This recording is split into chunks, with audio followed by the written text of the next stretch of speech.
नमस्कार मंडळी, श्री स्वामी समर्थ. तर उद्या आहे तिसरा मार्गशीर्ष गुरुवार.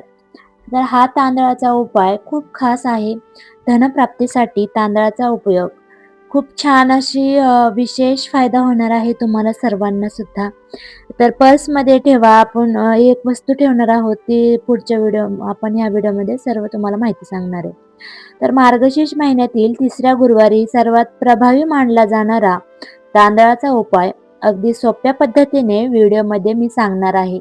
हा उपाय धनसमृद्धी, घरात स्थिर लक्ष्मी, अडथळे दूर करण्यासाठी विशेष मानला गेलेला आहे.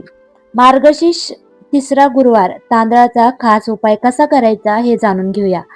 स्वच्छ तांदळाचं स्वच्छ तांदूळ घ्यायचा आहे, एक मूठ तांदूळ. तर सकाळी आंघोळीनंतर लाल किंवा पिवळ्या चुनरीत बांधलेला एक मूठ स्वच्छ तांदूळ घ्यायचा आहे. उजव्या हातात धरून लक्ष्मी माता आणि श्रीहरी विष्णू यांचा मानसिक जप करा. ओम श्री महालक्ष्मी नमः 21 वेळा हा मंत्र म्हणायचा आहे. हे तांदूळ तुमच्या घराजवळील मंदिरात किंवा एखाद्या गरीब व्यक्तीस दान करा. तर तांदूळ हे शुद्ध आणि धनाचे प्रतीक आहे. तर असून हे दान केल्याने घरातील अडथळे किंवा आर्थिक अडचणी दूर होतात.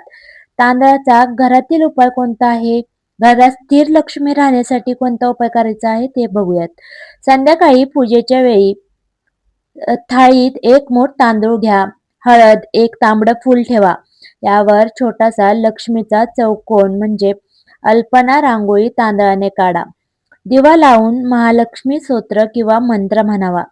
धनप्राप्तीसाठी तांदळाचा विशेष उपाय हा तिसऱ्या गुरुवारी जास्त परिणामकारक मानलेला आहे. एका तांदळाच्या दाण्यावर थोडे जाड दाणे निवडा. कुंकूने छोटासा श्री असं लिहा.